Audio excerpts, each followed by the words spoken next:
हम Indian polity का quick revision करते हैं। एक रिवीजन सीरीज आएगा जो कि 67th बीपीएससी के लिए काफ़ी इंपॉर्टेंट रहने वाला है, अदर एग्जाम के लिए भी काफ़ी इंपॉर्टेंट रहेगा। तो चलिए हम शुरू करते हैं बिना देरी किए हुए।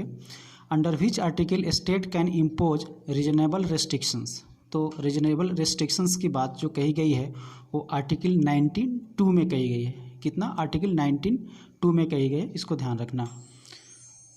Next, who were the vice president of constituent assembly. तो जो प्रेसिडेंट थे कंस्टिट्यूएंट असेंबली के वो राजेंद्र प्रसाद थे, लेकिन वाइस प्रेसिडेंट कौन थे? तो वो थे एस.सी. मुखर्जी और वी.टी. कृष्णमाचारी।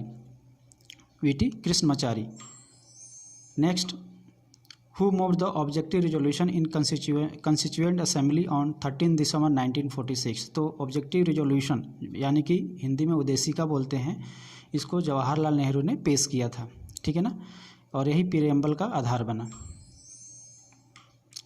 नेक्स्ट है constituent assembly adopted the following. So national flag on 22 July 1947, national anthem on 24 January 1950 and national song on 24 January 1950। Okay. Next, India join Commonwealth in May 1949। 1949 में Commonwealth join किया था India. Who was the chairman of steering committee. तो steering committee के जो chairman थे doctor Rajendra Prasad थे। तो इसको कैसे याद रखना है? जो डॉक्टर राजेंद्र प्रसाद थे ये प्रेसिडेंट थे कंस्टिट्यूएंट असेंबली के। तो जो प्रेसिडेंट होता है उसके ऊपर ही सारा दामोदार होता है कि भाई उसको कैसे संचालन करना है। तो संचालन समिति के भी अध्यक्ष यही थे, यानी कि स्टीयरिंग कमेटी के जो चेयरमैन थे ये राजेंद्र प्रसाद थे। How many members the drafting committee constituted. तो ड्राफ्टिंग कमेटी में टोटल 7 मेंबर्स थे और ड्राफ्टिंग कमेटी के जो चेयरमैन थे वो अम्बेडकर थे। Who was the chairman of the expert committee of the constituent assembly. तो एक्सपर्ट कमेटी के जो चेयरमैन थे वो जवाहरलाल नेहरू थे। ओके, ध्यान रखिएगा। Next, the constituent was adopted on 26 January 1949। When was it came into force? तो it came into force on 26 नवंबर 1950। चलिए इसके बारे में कुछ देखते हैं। Some articles came into force on 26 November 1949 but major part came on 26 January 1950. This date was chosen because its historical importance। तो क्या था इसका historical importance?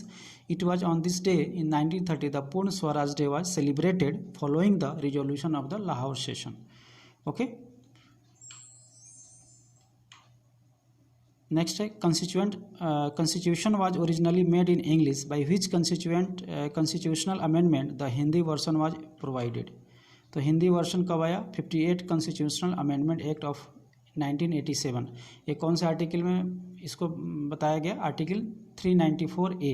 Okay, 394A article जोड़ा गया और फिर इसका हिंदी वर्सन आया। ओके। नेक्स्ट है which animal was adopted as the symbol of the constituent assembly. तो कंस्टिट्यूएंट असेंबली के जो सिंबल था वो हाथी था, एलिफेंट था।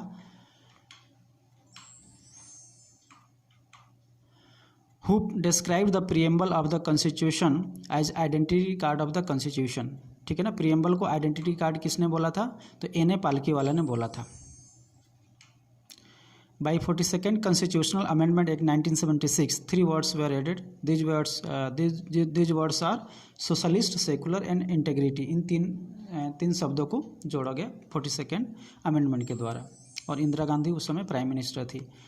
Recommendation of Dhar commission was, इसके क्या रिकमेंडेशन थे? Reorganisation of state on the basis of administrative convenient rather than linguistic factor. तो धर कमीशन था वो भाषा के आधार पर राज्यों का जो निर्माण करना था उसको नकार दिया और इन्होंने एडमिनिस्ट्रेटिव कन्वीनियंट की बात कही, प्रशासनिक सुविधा की बात कही। ठीक है, उसके बाद काफ़ी बखेड़ा हुआ था। देखिए इसको देखते हैं 15 नंबर। Consequent to the death of Potti Sri Ramulu after a 56 day hunger strike which state was form. तो ये जो पोटी श्री रामुलु थे इन्होंने 56 डेज का हंगर स्ट्राइक किया था। उसके बाद में इनकी मृत्यु हो गई थी और उसके बाद में आंध्र प्रदेश का निर्माण किया गया था आनंद फानन में, और ये जो है लैंग्वेज के आधार पे बनने वाला फर्स्ट स्टेट था। ओके, तो आप लोगों को सबको पता ही होगा। उसके बाद में recommendation of Fazal Ali commission क्या था? जो फजल अली कमीशन ने भी बोला था कि जो है लिंग्विस्टिक बेस पे स्टेट का निर्माण किया जाना चाहिए। तो चलिए इसको देखते हैं। Accepted language as the basis of reorganisation of states but it rejected the theory of one language one state.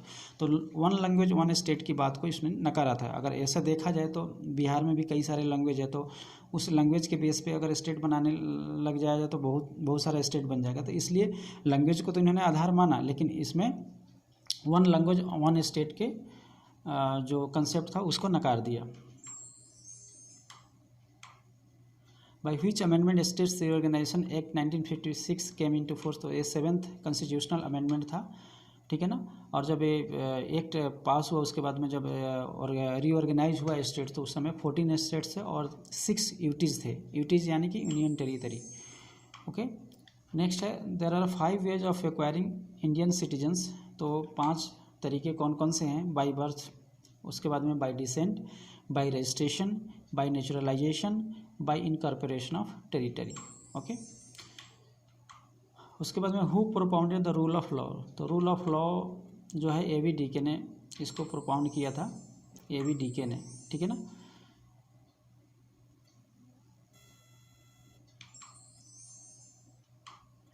Article 17 say about, article 17 क्या बोलता है? तो ये अनटचेबिलिटी की बात करता है, evolution of untouchability. Okay, right to sleep comes under article 21 और राइट टू फॉरगॉटन भी आर्टिकल 21 में आता है। इस पर काफ़ी अभी बहस चली थी। तो थैंक्स फॉर वाचिंग।